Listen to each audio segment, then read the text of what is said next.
கர்த்தருடைய பரிசு நாமத்திற்கு ஸ்தோத்திரம் உண்டாவதாக. இன்றைய ஜீவ வார்த்தை நிகழ்ச்சியை கேட்டுக்கொண்டிருக்கும் அனைவரையும் கர்த்தருடைய பரிசு நாமத்தினால் வாழ்த்துகிறேன், ஆசீர்வதிக்கிறேன். இன்றைய தின தியானத்திற்கு தேவன் கொடுத்த வேத பகுதி அது உபாகமம் 3ஆம் அதிகாரம் 24ஆம் வசனம். உபாகமம் 3:24. அதன் முன்பகுதி, கர்த்தராகிய ஆண்டவரே, நீர் உமது அடியேனுக்கு உமது மகத்துவத்தையும் உமது வல்லமையுள்ள கரத்தையும் காண்பிக்க தொடங்கினீர். இதை கேட்டுக்கொண்டிருக்கும் தேவ ஜனமே, தேவனுடைய வல்லமையும் மகத்துவமும் உங்கள் வாழ்க்கையிலே தொடங்கிவிட்டது. நீங்கள் நினைக்கலாம், அந்த வருஷம் முழுக்க 11ஆம் மாதத்துக்கு வந்துட்டேன், இது வரைக்கும் ஒன்றுமே நடக்கலையே அப்படின்னு நீங்கள் மனதில் வேதனைப்பட்டு கொண்டு இருக்கிறீங்களா?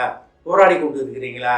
ஒரு சில காரியங்களுக்காக வாழ்க்கையில் ஒரு சில காரியங்கள் உங்கள் வாழ்க்கையில் நிறைவேறவே இல்லையே, இந்த வருஷம் நிறைவேறும்னு சொன்னீங்களே ஆண்டவரே, ஏன் எனக்கு இன்னும் நடக்கலை அப்படின்னு போராடி கொண்டு இருக்கிறீங்களா? கர்த்தர் தமது வல்லமையை உங்களிடத்தில் காண்பிக்க தொடங்கிவிட்டார். அவர் மகத்துவம் உங்களிடத்தில் விளங்கப் போகிறது. இது கர்த்தருடைய வார்த்தை, உங்களுக்கு நேராக வருகிற வார்த்தை. ஒருவேளை வாழ்க்கையில் நம்ம போராடிக்கிட்டே இருக்கலாம். பிள்ளைகள் ஒரு நல்ல வாழ்க்கை கிடைக்காம இருக்கலாம், பிள்ளைகள் ஒரு நல்ல வேலை கிடைக்காம இருக்கலாம், அவங்க தொழிலில் ஒரு முன்னேற்றம் இல்லாமல் இருக்கலாம். எப்போ பார்த்தாலும் போராட்டம் போராட்டம் போராட்டம், நான் என்ன பண்ணுவேன், என்னோட சேமிப்பெல்லாம் போயிடுச்சு அப்படின்னு நீங்கள் புலம்பி கொண்டு இருக்கலாம், அழுது கொண்டு இருக்கலாம், தனிமையில் நீங்கள் அழுது கொண்டு இருக்கலாம். ஆனால் கர்த்தராகிய தேவன் இன்னைக்கு உங்கள்கிட்ட சொல்லுகிற ஒரு காரியம் என்னவென்றால் பாருங்க, உமது வல்லமையுள்ள கரத்தையும் காண்பிக்க தொடங்கினீர், உமது மகத்துவத்தையும் காண்பிக்க தொடங்கினீர். அதாவது உங்கள் வாழ்க்கையில் நல்ல காரியங்கள் தொடங்கிவிட்டது. வாழ்க்கையில் பழைய வாழ்க்கை எல்லாம் முடிந்து போன, எல்லாம் புதிதாயின, பழையன ஒளிந்து போயின, எல்லாம் புதிதாயின அப்படின்னா புதிதான காரியங்கள் தேவன் செய்ய ஆரம்பித்து விட்டார். இப்படி அவர் வல்லமை மகத்துவத்தால் தேவன் உங்களை தெரிந்து கொண்ட பிரியத்தினால் உங்கள் வாழ்க்கையிலே பழைய நேரத்திலெல்லாம் ஒழித்து விட்டு புதிய காரியங்களே, அதி அற்புதமான மகத்துவமான காரியங்களை உங்களுக்கு செய்ய ஆரம்பித்து விட்டார். நேற்று தினம் பார்த்தோம், கர்த்தர் துணை செய்கிற கர்த்தர். எதுக்கு துணை செய்கிறார்னா, இதை நடத்துவதற்காக, இந்த காரியத்தை நடத்துவதற்காக, அவர் வல்லமையும் அவர் மகத்துவமும் உங்களில் விளங்குவதற்காக அவர் உங்களோட துணையாக நின்று கொண்டே இருக்கிறார். நீங்கள் எந்த இடத்துலையும் மிஸ் ஆகிடக்கூடாது என்பதற்காக தேவன் துணை நின்று வழி நடத்தி கொண்டிருக்கிறார். அப்போ தேவனுடைய வல்லமை மகத்துவத்தையும் நம்ம பெற்றுக்கொள்வது எப்படி? இதில் சொல்லப்பட்டிருக்கிறது. நான் எப்படி நடக்கணும், தேவனுக்கு பிரியமான காரியங்கள் என்ன, தேவனுக்கு பிரியமில்லாத காரியங்கள் என்ன என்பது தெளிவாக இதிலே நம்மளுக்கு போதித்திருக்கிறார். இதன் மூலமாக நம்ம தெரிந்து கொள்ளலாம். நான் பாருங்க, கர்த்தராகிய ஆண்டவர், நீர் உமது அடியனுக்கு உமது மகத்துவத்தையும் உமது வல்லமையுள்ள கரத்தையும் காண்பிக்க தொடங்கினீர். உமது அடியன்னா யாரு? இதை கேட்டுக்கொண்டிருக்க தேவ பிள்ளைகளாக நீங்கள் தான் தேவனுடைய அடியார்கள். அப்போ நம்ம வாயை திறந்து சொல்ல முடியுமா, கர்த்தாவே, நீர் உமது வல்லமை உமது மகத்துவம் என்னிடத்தில் காண்பிக்க தொடங்கி விட்டீர் அப்படின்னு விசுவாச அறிக்கையை சொல்லணும். அது நம்மளால் சொல்ல முடியுமா? வந்ததுக்கப்புறம் பார்த்துக்குவோம், வந்ததுக்கப்புறம் செஞ்சுக்குவோம் அப்படின்னு எத்தனை பேர் நம்ம நினைக்கிறோம்? எத்தனை பேர் நம்ம அப்படி இருக்கிறோம்?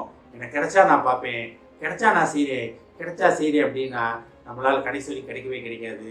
உங்களுக்கு தேவன் கிடைச்சோ கிடைக்கலையோ, உங்களுக்கு என்ன நடந்துச்சோ நடக்கலையோ, நீங்கள் என்ன தேவனுக்காக நீங்கள் செய்யணும்னு ஆசைப்பட்டீங்களோ, தேவன்கிட்ட என்ன வார்த்தைகளை நீங்கள் சொன்னீங்களோ, அந்த வார்த்தையில் நீங்கள் நிலைத்திருக்கும் பொழுது, இதெல்லாம் நமக்கு தேவன் வைக்கிற ஒரு டெஸ்ட் மாதிரி.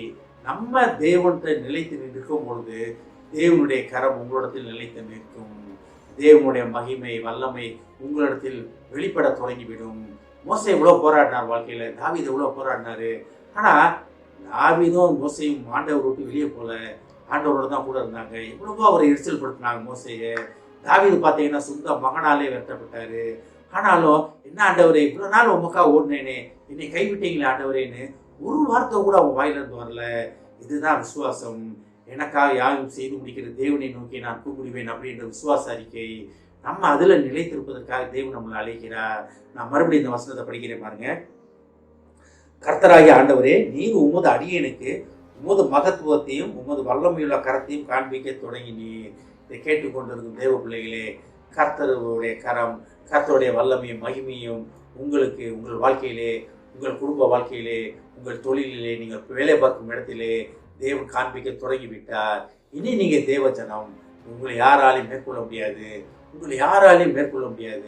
கர்த்தராக ஆண்டவர் உங்களுக்கு துணை நிற்கிறார்.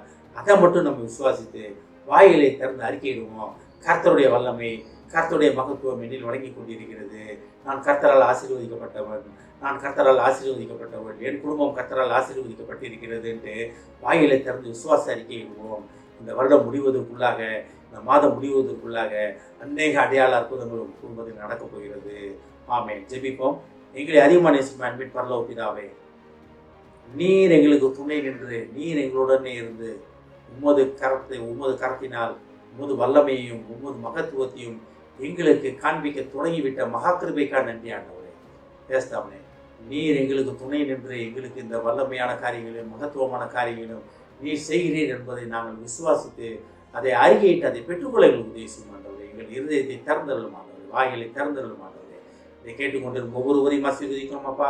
ஒவ்வொரு குடும்பத்தையும் ஆசீர்வதிக்கிறோம் ஆண்டவரே.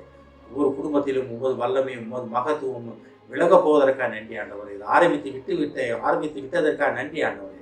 அதை அவர்கள் உணர்ந்து விசுவாச அறிக்கையிட்டு அதை பெற்றுக்கொள்ளும் பிள்ளைகளாக அவர்களை மாற்றும் ஆண்டவரே. ஆசீர்வதிக்கிறோம் அப்பா. இயேசுவின் நாமத்தினால் கேட்கிறேன் நல்ல பிதாவே. ஆமென். கர்த்தர் உங்களை ஆசீர்வதிப்பாராக.